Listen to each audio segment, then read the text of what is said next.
Hey, love. Welcome to the Chilove Radio Show, Pop Radio Worldwide, iHeartRadio, and Spotify Premium.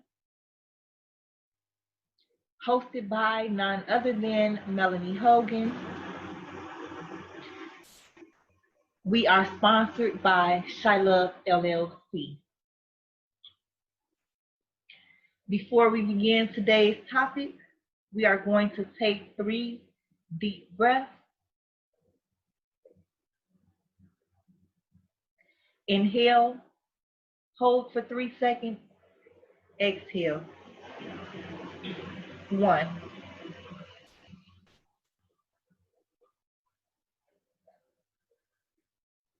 2,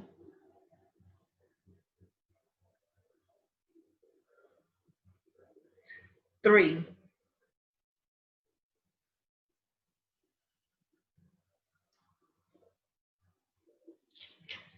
Now, we're going into the continuation of Kanye West in his presidential platform. He is running for president in 2020, this November election that is coming up. Check out the other 2 shows where you will hear more details about where he stands on each issue.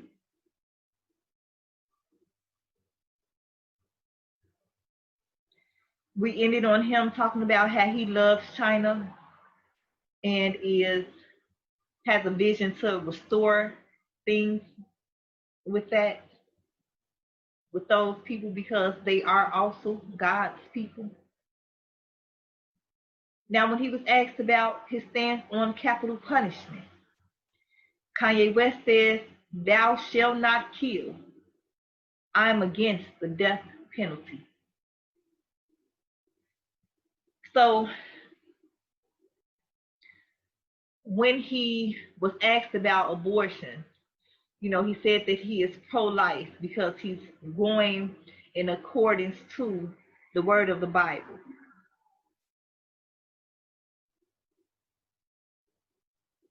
In the Bible, it does say that thou shalt not kill. But in that same Bible, there are numerous stories where God has risen up soldiers and they went to war and they killed. In that same Bible, it says there's a time to live, there's a time to kill, there's a time to be born, there's a time to die, etc.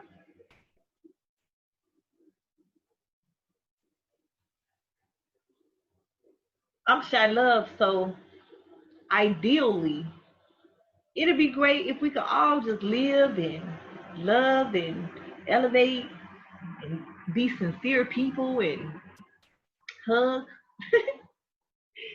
That would be great. Unfortunately, on this earthly plane, Mama Daddy God gave us autonomy, which means that we have the choice as far as how we want to move in life. Now, there are rewards to certain things, there are consequences to certain things, but we have the choice. Here in the United States, we are under the rule of democracy. Could have been how you did in Cuba with the communism, where you told what it is and how it is and how you're gonna think about it and how you're gonna feel about it, and that's the bottom line. So, we're put in a place where we're told that it's okay to use our minds to make our own decisions. And some people are deciding that they are going to continue to destroy even the positive aspect of life for whatever reason, and they are not open to negotiation.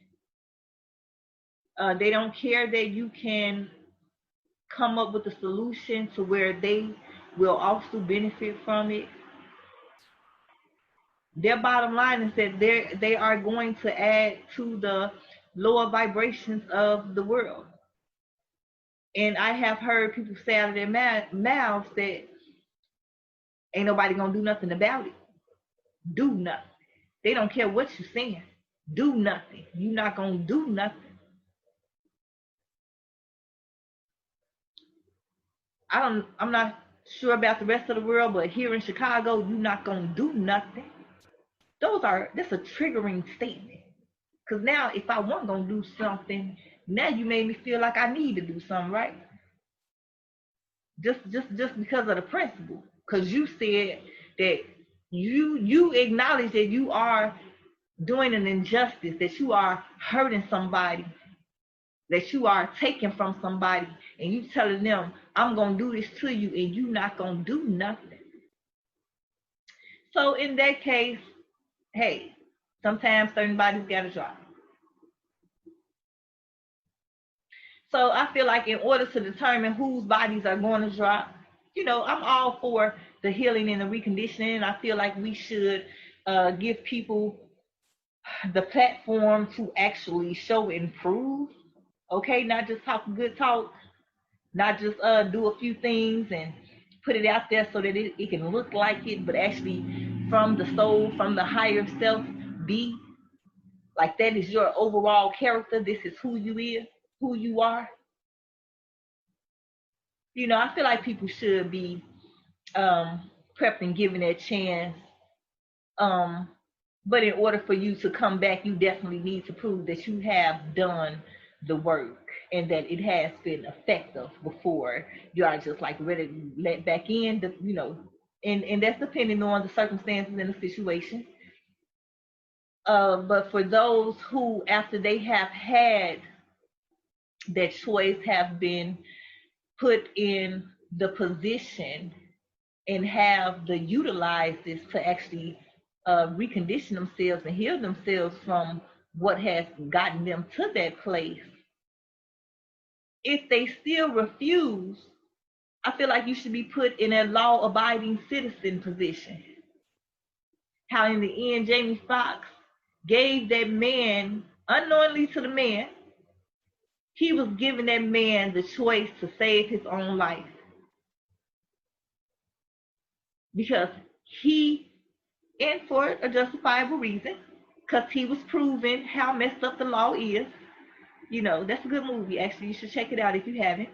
But in the end, Jamie Foxx was giving him a chance to save himself, and he chose not to because he was still so hell bent on getting that revenge or on, what I'm saying, making his statement. So I just feel like, keep your hands clean, put that on them, put them in a position, that law-abiding citizen position, and are you gonna save yourself or you not? So then you can't say we pushed the button, you pushed the button. You can't say nobody gave you a chance because we put you in a position to do so. And I mean put the people in a position to do so, people. You're telling some people to get better, but you're not supplying the resources. You're not you're not helping this person get in alignment to rehabilitate themselves, to become rehabilitated. So there is work that needs to be done on, all ends. But for those who feel like no matter what, because you ain't gonna do nothing, ain't nobody gonna do nothing, then hey, I wasn't mad at Obama when he, put that call in for Osama bin Laden. And then people called him back and said, it is done. Why? Because first of all, he thought it was funny. It was an attack against us, and he wasn't gonna stop. He was not going to stop. So that move had to be made. So shout out to former President-elect President Obama, Barack Obama. That's another Chicago brother. That's, we family here. The mayor, TT, we family here. And we need to start to treat each other as more family. A lot of times they say family will be the first one to F you. And a lot of times that's right. But in the nature of ideally what a family is supposed to be, with the love and the support and the understanding, we need to move a little more over to that section of life. Or even if you just don't like the person and you stand in agree, too much didn't happen, you could just go your way and they go their way without y'all just continuously trying to destroy each other. We could move a little closer as family people. Kanye West was asked about the police killings. He said it is on his to-do list.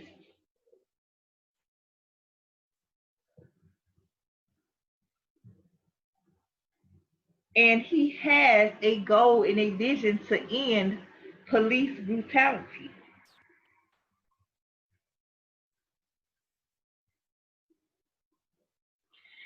He acknowledges that police are people too. They are. They are. They are people too. And I noticed how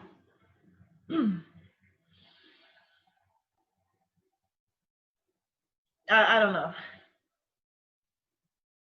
I don't know when they go in for the training and stuff in the academy. Do they say, okay, because you do have a diverse group with the police department, and I don't know if they're saying, like, in order to diminish the racism amongst those people, because it's supposed to be the same goal or whatever, that it's like, okay, now you're not black, you're not white, you're not Chinese, you're blue, because there has been hashtag Blue Lives Matter. So the problem with that is that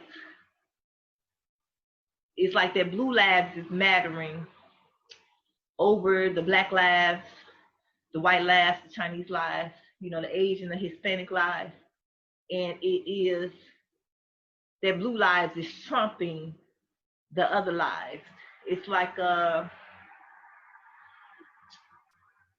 you've gained a new identity with your new elevated level to be on the police force, and it's like that's a whole new level of life and a whole nother type of family or whatever. And they real big on loyalty. They have each other back. Like they ride. They ride. Here in Chicago, we say CPD is the biggest game. They come out GDs. We say CPD is the biggest game because they definitely move as an organized and strategic. Oh my God. And they bag each other up. But it is good now to see that some of the police officers have actually put their batons down, put the batons down. They have started to check each other, because that is a part of love. Discipline is a part of love. A lot of people feel like love is just saying yes, yes, yes to everything. Now, sometimes you got to say no. Sometimes you got to say this is not a good look. At the end of the day, it's on you to make your decision. But because I love you, and if I'm seeing something that you don't see, the least that I could do out of love is to point that out to you, so that you can think about whatever move that you're going to make in its totality versus from a narrow point of view. So we do have some police officers who are starting to check each other out of love. And yeah, they are people too. But don't I don't care. I don't care about the blue, about the badge, about the gun. Your blood is your blood. Your blood is your blood. And if you take that badge off and you clock out, yeah, you still a police officer. That's just like people who you still a lawyer, you still a retail clerk at Rainbow, got doggy, but you still you're a black person, you're white, you still a person. You understand? Don't lose that part. Don't lose that humanity aspect of life, so it makes you lose your heart and you join in the oppression of who's supposed to be your people, whether it's by color, by race, by humanity, your people. So regardless of whatever job you in, keep your heart. Keep your heart, keep the reality of what's really going on out here in these streets, even what your organization is perpetuating and certain people in your organization is how they move. Don't have blind loyalty to a fault. Sometimes you have loyalty to a fault, and you're going to get drugged down the hill with them. You're going to get drugged down to jail with them. You're going to get drugged down to death with them.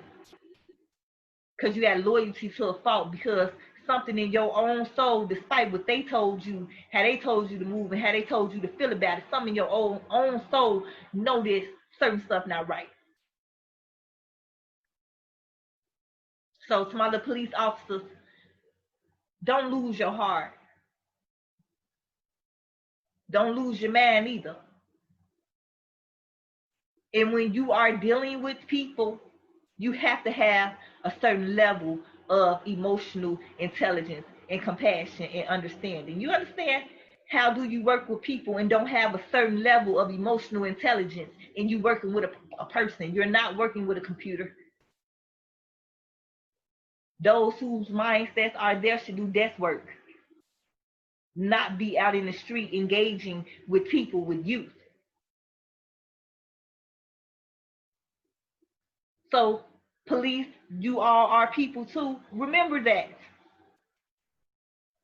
While you're dealing with people, ask yourself, if the situation was changed and I was in this person's shoes under these same circumstances, I don't want to hear where I wouldn't even have myself in them circumstances. I'm not asking you that. Regardless, the person is in those situations, in that situation and has those circumstances. So you ask yourself, if I was in this person's shoes and this person was the police officer coming to handle the situation, how would I want them to handle this situation, even if I was bogus as hell, even if I am guilty? How would I want them to handle this situation? Keep that in mind, the police officers.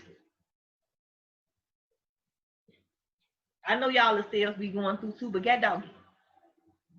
Don't abuse your power. There's been a lot of abuse of power going on.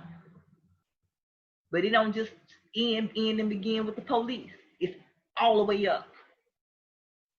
I'm a root person. Y'all said it's sitting here at the lower level trying to, no, snatch the root. Address the root. Because that's what's making it all fall down into the umbrella that we all up under now. But I digress. Kanye West says that ending the laws doesn't make sense. Because we need some type of order. Yeah, we got laws and it's still chaos. People still decide that they're going to move how they want to move despite the effect that it's having on us all. He referenced George Floyd's case to make his point about the inclusion of cops, explaining how he was put in a position where he was faced with losing his job.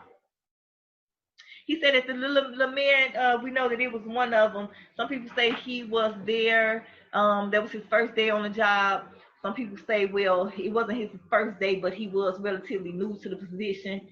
And that the commanding officer was one who had already, had ranking and, been there for some years. So ideally, you're going to follow the leader. So he is showing compassion for one of these police officers who is involved in the unjust murder of George Floyd.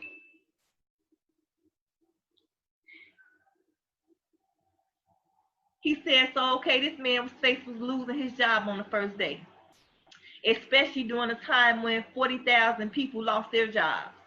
He said that the officer probably didn't realize that the commanding officer was going to take it that far, as well as not knowing that the officer already had 18 violations.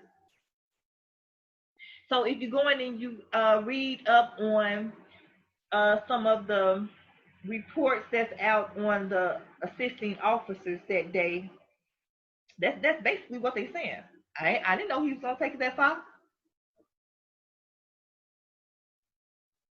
Looking back on it, I feel like we could have done some things differently.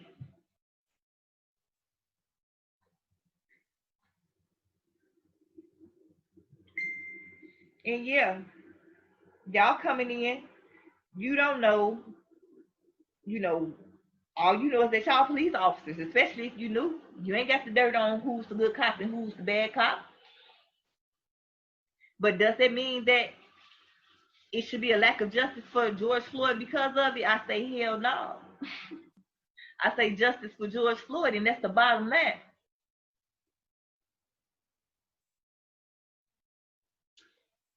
Nevertheless, Ye said that the cop was probably scared, in shock, and paralyzed like so many black people. So he's saying black people, y'all can relate to being scared, being in shock, being paralyzed, being traumatized. Y'all should be able to relate to that. And that's probably how this little cop was feeling. And he probably was. I know that when he probably planned on going home, I don't know if he got a significant other or whatever, and maybe talking about his day at work, he definitely didn't foresee that waking up. He definitely didn't. I know he probably, more than likely, he probably did not foresee being in that position and having that end result when he got up to get ready for work that morning. So yes, the residents need healing and reconditioning. The police need healing and reconditioning. Those who Trump, Donnie Boy needs healing and reconditioning. Everybody. And nobody is above the other when it comes to that, because we all have something that we need to continuously work on healing and reconditioning.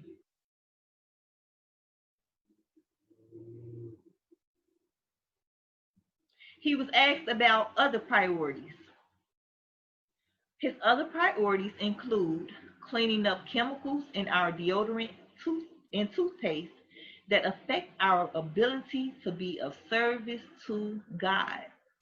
Now, some of y'all probably said, what? That's because this is a thing called fluoride, right?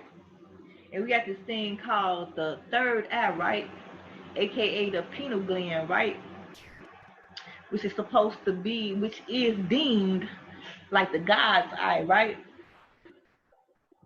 So the fluoride in the deodorant and the toothpaste actually calcifies the pineal gland, which restrict us from tapping into our higher selves. That's what he's actually talking about there, ladies and gentlemen. My little loves, that's what he is talking about there. His campaign slogan is yes, yes, yes. As president, we'll also have some fun. Let's get past all the racism conversation. Let's empower people with 40 acres and a mule. Let's give some land. That's the plan. He also wants us to know that his second album is called Late Registration. He said, I got a rap.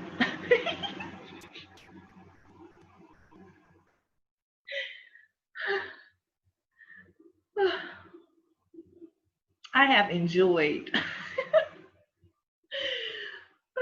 making these segments on our Chicago brother, Ye. Yeezy, Kanye West, yes. That's his slogan, yes. Can I have that, Yeezy? Yes. Oh, you know, Donnie Boy, he did it. Clinton did it, Obama did it, Bush did it. We got a lot of them, they did it. In which each presidency, we had those who was in yay and those who was in nay. Maybe we need to try something different. Maybe we need to try something different. Because obviously, what we've been doing has not been producing the results that we have been seeking. And then sometimes you do push and you gain those results, but it didn't produce the happiness that you thought you was gonna have. Maybe we need to do something different. And he has constantly referenced having the conversation, having the conversation. And that's something that, I gotta tell y'all, Chilove is everything, baby. We got a Chilove policy circle that's all about having the conversation, that's talking about discussing these political briefs, seeing with our own eyes, hearing with our own ears what is going on, so that we're not hearing and understanding from a second hand, so that we can become more empowered to make our own decisions, so that we can become more empowered to fix, to embetter, to elevate our own little world, our own little niches of the world, our own little community spot, where we can take this knowledge and improve our own. And a lot of times it starts with a conversation.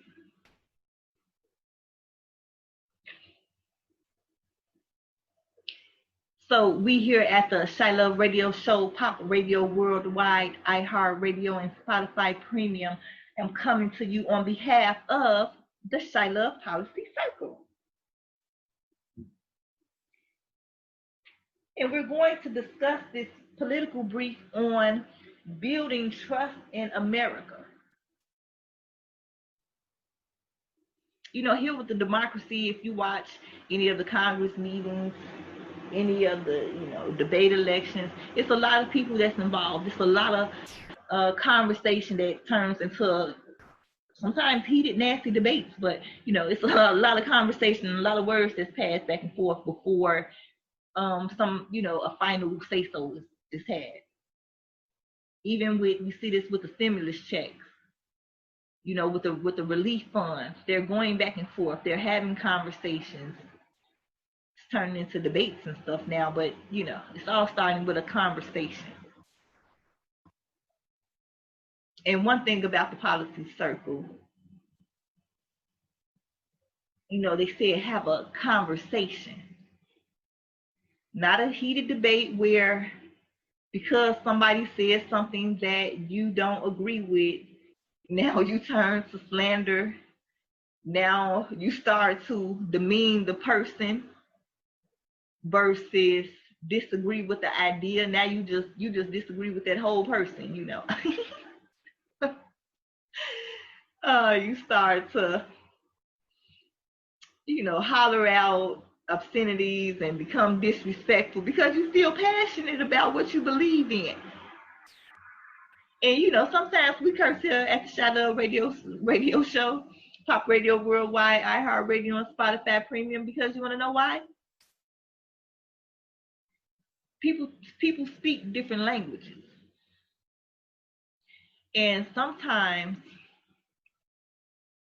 a person feels so passionate about something that at that moment, in order for them to genuinely and sincerely express how they feel about it in such a way for you to get the point, it may come out raw.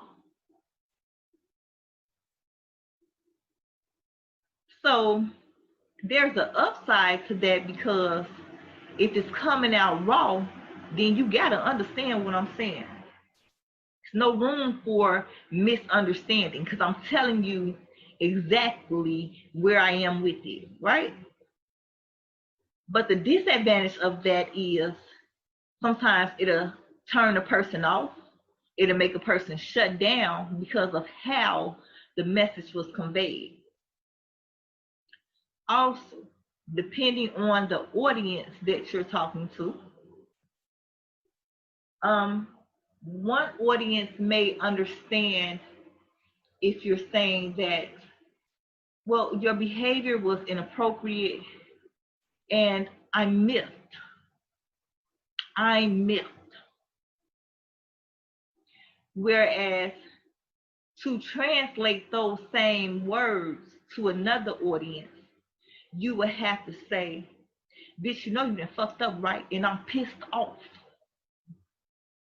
See, because that second audience may not understand the gravity. Not saying that they're too stupid to understand the words, but because you worded it like that, they don't understand the gravity of the situation. So to speak a person's language sometimes, you just got to get to know your audience so that you can speak their language.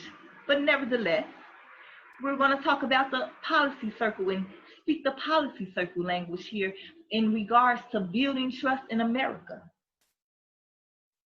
That is a big issue here. So many things are just bubbling out of the pot. Trust is at OMG like an all-time low. People don't trust those in authority. People don't trust those in their community. Yeah, you got people who don't trust themselves. So there is a need to have more conversations about the issues of race, policing, violence, and building trust in institutions. And in order to do this, to even have that conversation, I feel like you need to mentally prepare yourself to be open to the fact that everybody don't think like you and that you're going in to not have a dialogue. I mean, not give a lecture, but to have a dialogue with others, which means that it's not just you saying what you're saying and everybody's supposed to listen and amen it, but that somebody in that audience may have an opposing response to what it is that you're saying.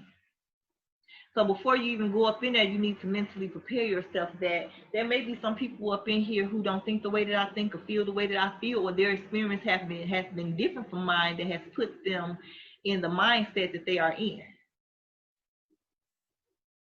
Everyone should have a chance to express their thoughts, answer some questions, and share their perspective. That's what we do with the Chilove Policy Circle. So since you all are listening to me on this, I wanted to have it inspire you and encourage you to start to have more conversations and be open. Be more open. Sometimes we feel the way we feel and we feel that way, or we believe that way, or we stand on it, or we walk in the knowing of it. But still just be open to, listening. People want to be heard. And that's part of the problem. A lot of people feel like they're not even being heard. And I'm not talking about that little condescending way that certain people will sit and it's like they already got their mind up, but they being nice and letting you talk. I'm talking about really open up your mind and hear what this person is saying and why they're saying it. Okay? Now, through open and honest conversation, what emerges is one thing, and sometimes it's not even one thing. Sometimes it's more than one.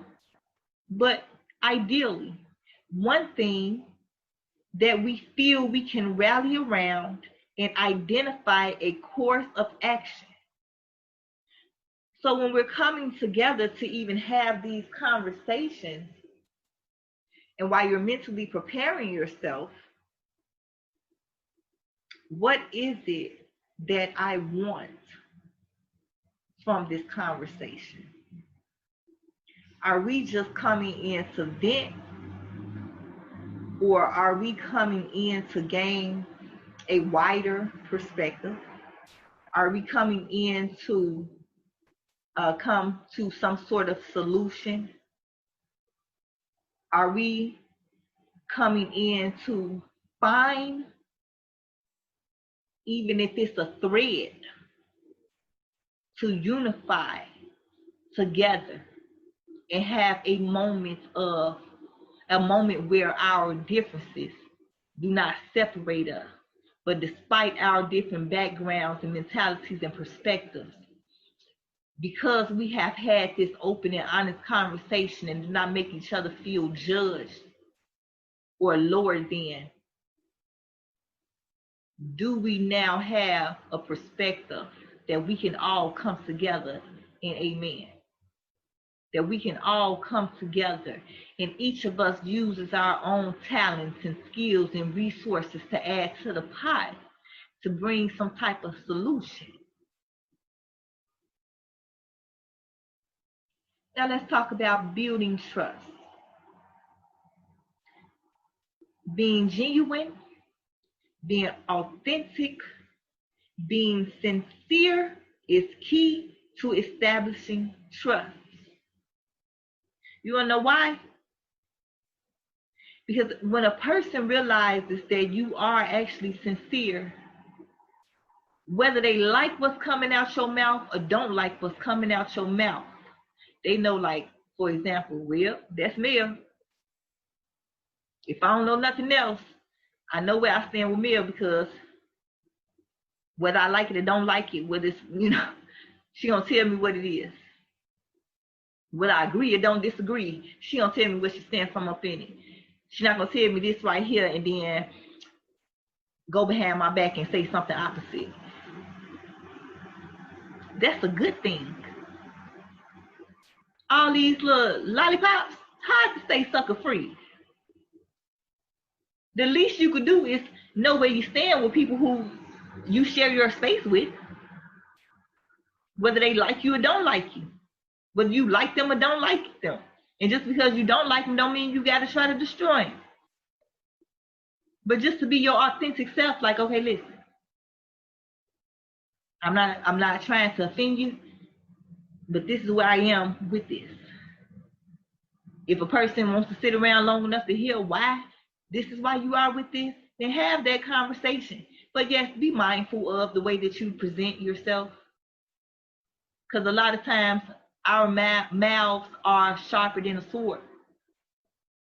It ain't cutting the skin, it's cutting the soul of a person, especially those who have already been torn down so much. But being authentic, people, if people believe that you are authentic in your motives and agenda, they'll be more likely to trust. After we listen, we must also educate ourselves better on the facts and be critical in what we read, from who and where it's sourced. That was one of our lovely policy ladies, Ms. Kim. Now I'm going to tell you this.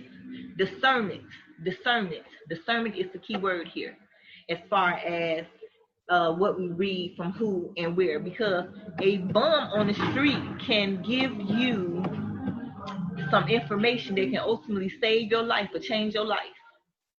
But because of their circumstances, you feel like they're not knowledgeable, like they can't tell you anything.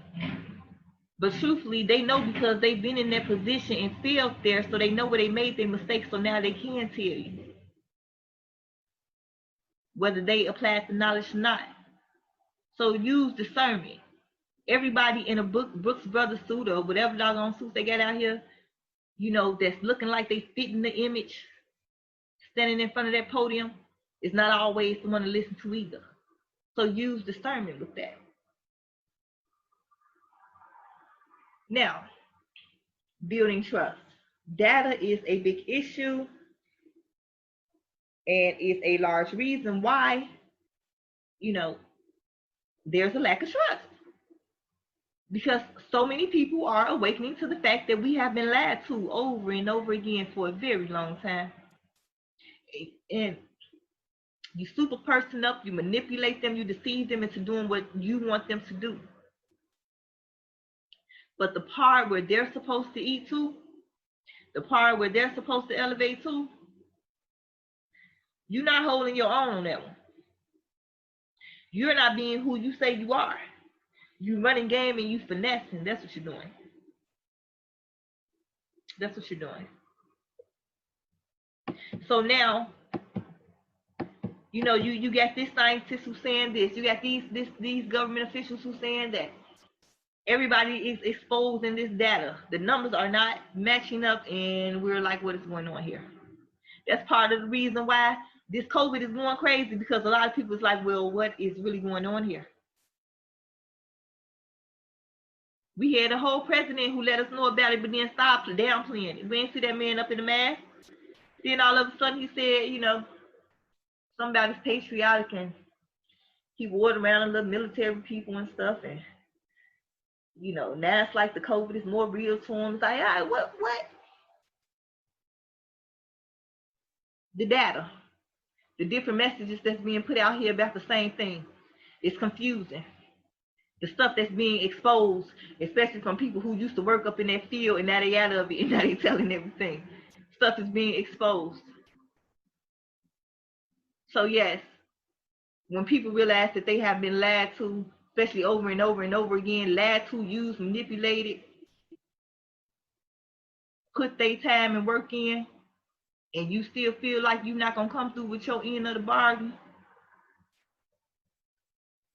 We know personal people like that, but I was just describing how a lot of people feel about the government.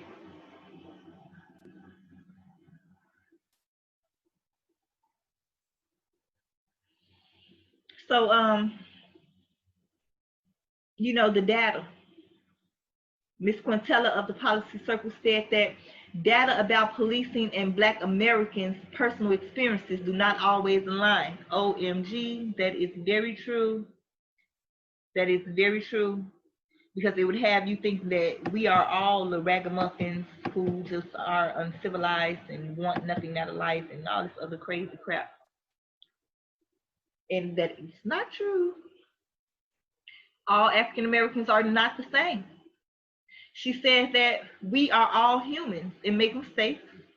She said we need the police and law and order, but better training is needed. We are all, I think we are all in agreement on that. Well, majority of us are in agreement on the better training.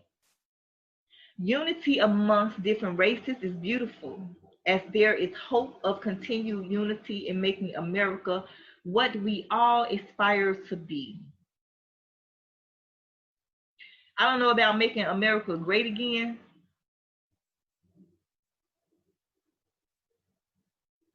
but we can make it great for all of us, all of us. Not one race, one nationality over the other, all of us. Let's talk about it. Miss Karen of the Policy Circle said that it is best to be brutally honest despite the uncomfortability. Yeah, because the real root of the issue will never be addressed and a real solution won't come because everything wasn't put on the table. We all need to come to the table with an open mind, truly listen, understand, and not be defensive. And no time is better than now.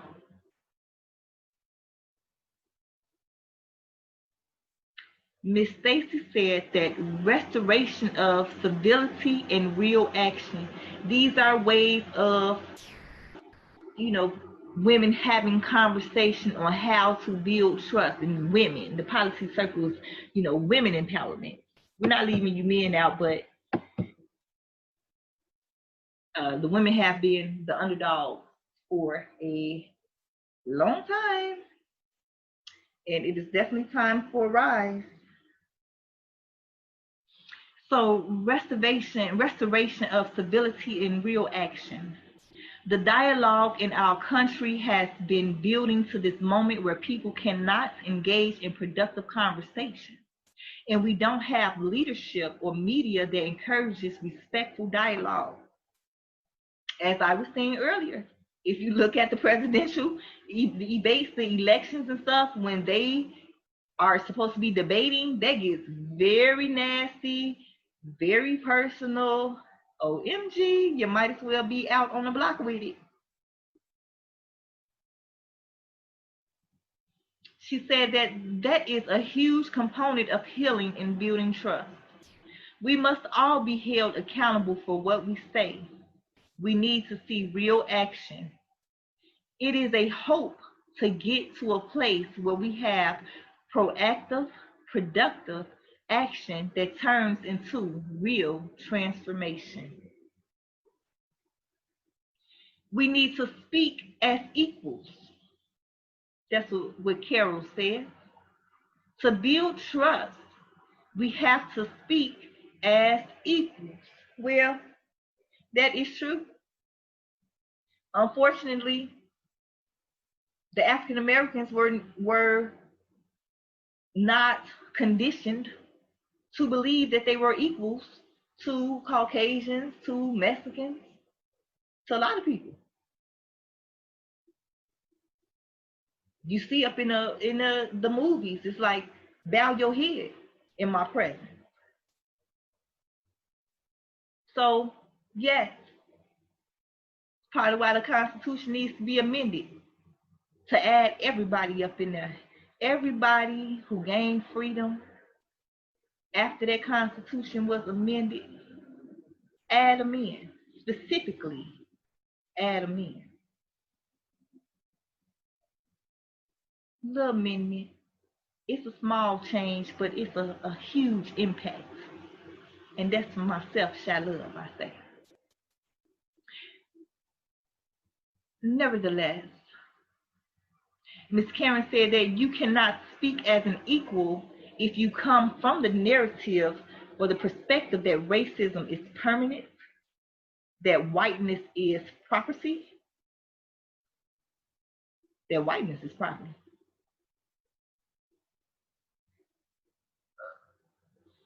That whiteness is property. That whiteness is property. From my knowledge, blackness is property.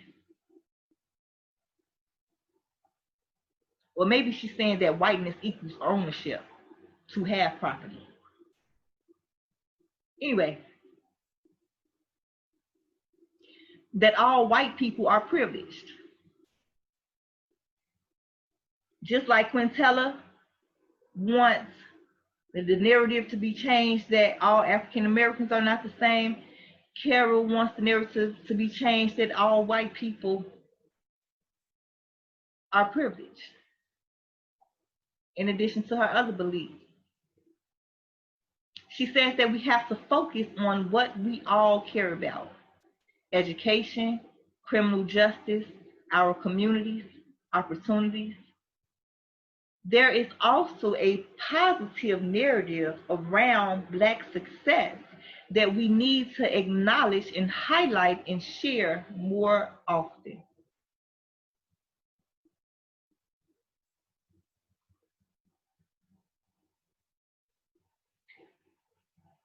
Equity as a mindset by Miss Lindrea. She feels that it's very important, especially during this time, to have warmth and empathy. That's right in alignment with Chilove. Don't lose your heart.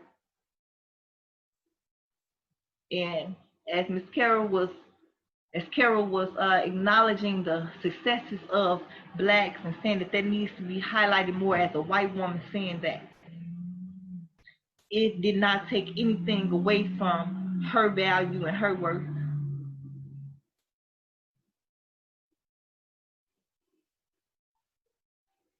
Attack policy, not people. Due to the media, Miss Deanna said, we're consuming things that make us not trust each other and not understand each other, but hate each other. There's definitely truth in that. We're attacking people and not the policies, which is where the focus should be.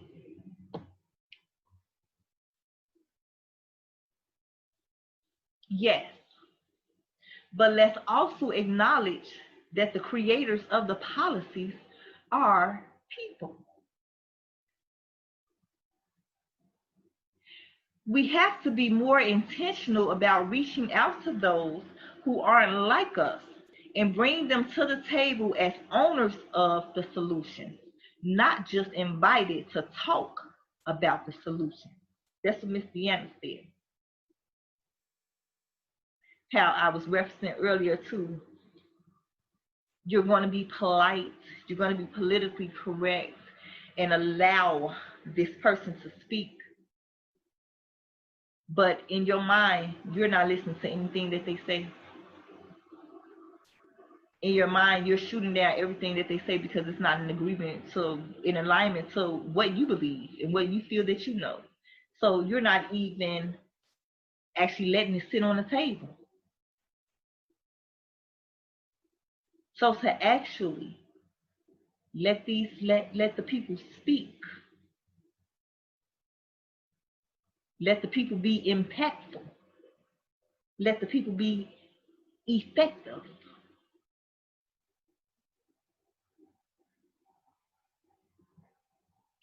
Now, diversity of viewpoints is critical for constructive debate and building public policies that actually provide sustainable solutions.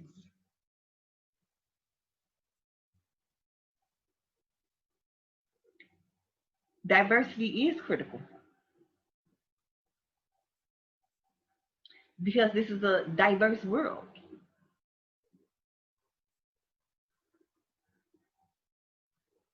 This is a diverse world, and all of us are impacted. So, yes, we need the different viewpoints and the different ideas for solutions because we are not experiencers of all. There are some things that we experience that other people don't experience, and we need to know their story as well. We need to know how it has impacted them as well, especially those who are creating policies and creating laws and pushing for certain things. You're looking at it from a very narrow and segmented perspective because you have not had those experiences that others have had, so you can't relate. So how can you bring justice to something that you can't relate? And I'm not saying that you have to go through it on a personal level, but you can be empathic. Put yourself in somebody else's shoes if those circumstances. And like I said, please leave out the I wouldn't be in those circumstances. That's the mentality. Leave that alone when you are putting yourself in somebody else's shoes and we're trying to get a solution for all. Take that about your mind that I wouldn't be put in them circumstances because I'm whatever. Don't be whatever. Be open. Be open. Even if you yourself know that you would have made better decisions in this particular situation that somebody is talking about, they're not you and you're not them. And that is their experience. And that is how it is impacting them. And they matter. Okay? Tackling an issue of this magnitude requires the exercise of patience, integrity, humility, and mutual respect and conversation if we are going to heal and rebuild stronger, more inclusive, peaceful, and thriving communities.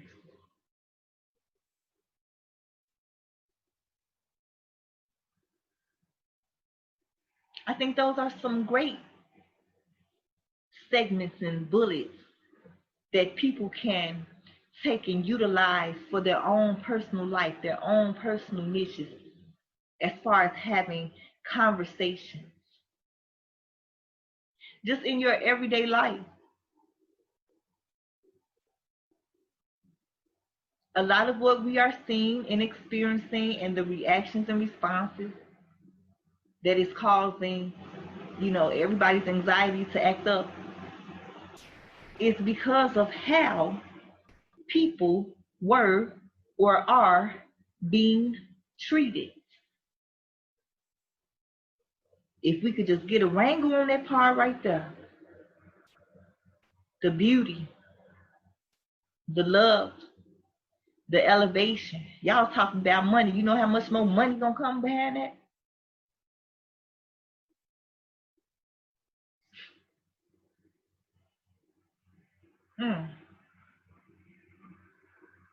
To talk, to put yourself in the other person's shoes, to empathize, stop being so logically cold-hearted, so emotionally deficient. It's not helping us as a whole. It's not helping us as a whole. We all matter.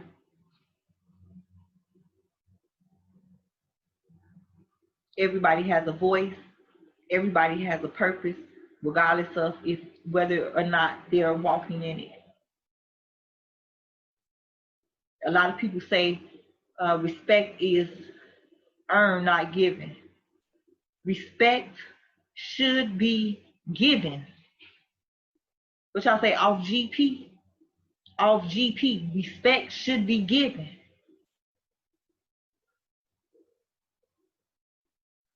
A lot of people are not even put in situations where they are in the company to get to know a person enough to really decide whether or not, the respect is really earned. Sometimes you just passing people on the street. But yet, are we not so quick to assume and categorize this person just based off a glance, based on how they walk, how they talk, how they are dressed, what area they're from? We make it up in our minds, what lifestyle they live or whatever. We make it up in our minds immediately whether or not we're going to respect this person. Some respect off GP will go a long way.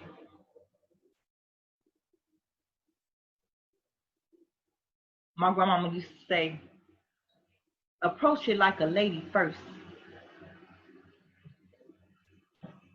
First. That means in a door, I'm going to come in showing you a certain level of respect. I'm going to come in already handing you a certain level of worth, even if you don't see it in yourself, right? Not knowing who you are, not caring what you have, not motivated behind what you could do for me, but simply because you exist. I'm gonna come in the door and I'm gonna give you respect off GP. And I'm not giving you respect because I feel like that you are higher than me and I'm lower than you, so I have to respect you. No. If you was the CEO or you was the janitor, I'm coming in the door with that same level of respect off GP.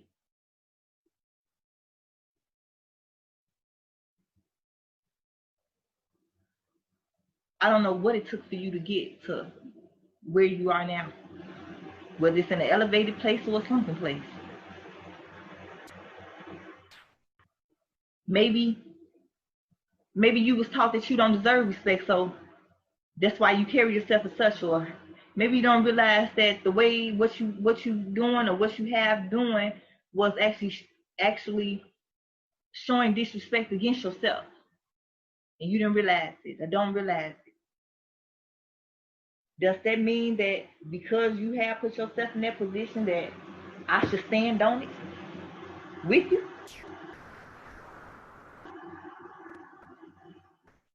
Even if you say you are nothing, I could still say that you're everything and treat yourself as such.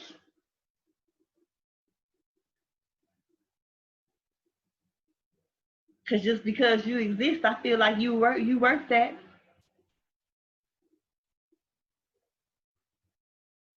Whether it's for a moment or for a lifetime. None of us are perfect. A lot of times when people make mistakes, that's where that humanity phrase comes in. I'm human. I'm human. We make mistakes. Yeah, and you're human. And you feel. And you love. And you're worthy. And you're human. And you can walk in your God powers. You can make a difference. We have people who are ex-felons who then went on to be governors and, something in the political arena or doing something out here that is helping to change the world.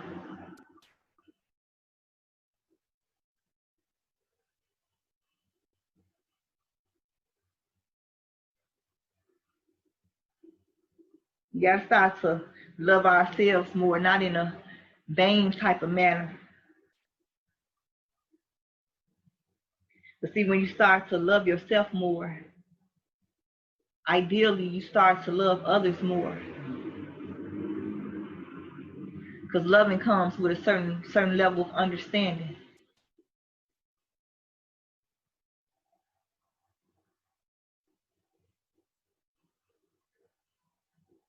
You know that we are human, so we're not one-dimensional in how it's not even logical to assume that a person is supposed to stay at this certain level, at this certain energy, 24 hours a day, daytime, nighttime.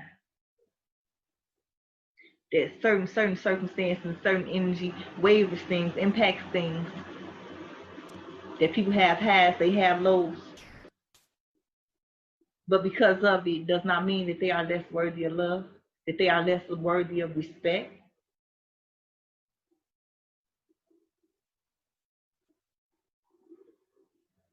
Now, I'm not referencing blatantly disrespectful people who just, put you in a position to where they don't understand that you're not going to put up with their stuff until you do something about it. And sometimes you got to get disrespectful back. But I'm talking about overall, in general, with just the way that we carry ourselves in everyday life.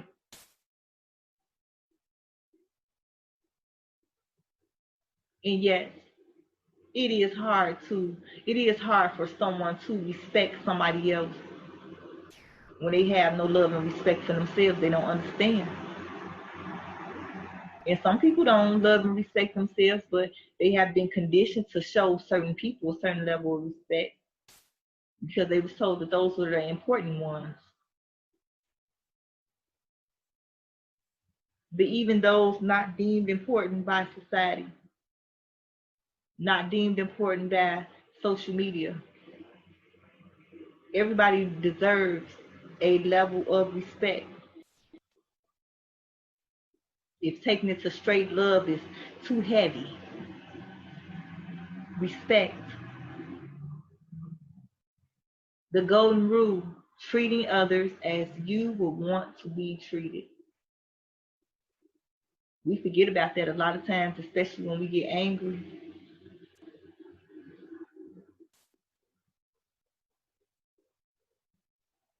Treating others the way that you will want to be treated. That is a necessity if we are going to heal and rebuild stronger, more inclusive, peaceful, and thriving communities. If you notice, a lot of people actually holler a lot. They actually holler a lot.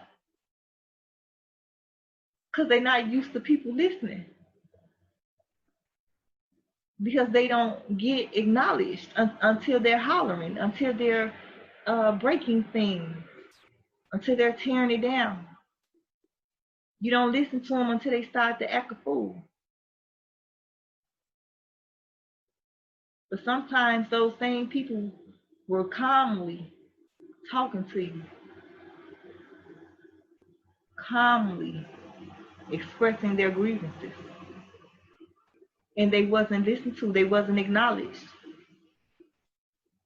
So when you're sad that you're going to be heard, whether a person like it or not, you tend to yell, you tend to holler, you tend to curse, you tend to behave in such an energetic way to where your presence is going to be felt whether they like it or not.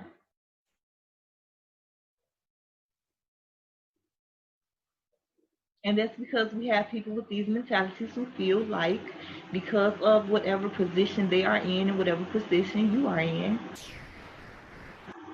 that you don't have a voice worthy enough to be calmly adhered to.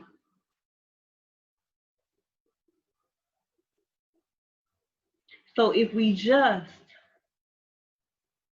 take it back to the simplicity of being mindful and considerate of how we are actually treating each other, we will start to see such a significant change in the atmosphere, such a significant change in the data and stats.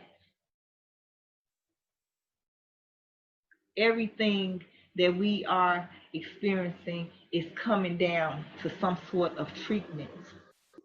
Mental health, some sort of treatment. Financial woes, some sort of treatment. Treatment, people. Y'all, my little love. We can treat each other better. We can treat each other better.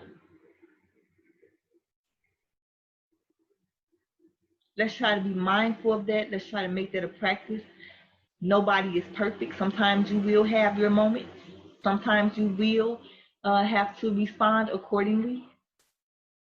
There are also times when you will realize that even though that other person is turning up, getting lit, stepping, as we, have terminology here in Chicago, that you don't even have to respond back with that same type of energy. You done found a new way to make your point. It's all learning, it's all growing, it's all healing, it's all reconditioning. And we definitely can do it. Here in Chicago, here in the United States, the world, we can do it. Because we the one who got us to this point. So we can definitely turn things around and get us to the point that we all really seek. We love y'all here at the Chilove Radio Show, Pop Radio Worldwide, iHeartRadio, and Spotify Premium. Let's be more mindful of how we're treating each other, people. Watch the difference that makes. It makes the difference. It makes the difference. Until next time, hug.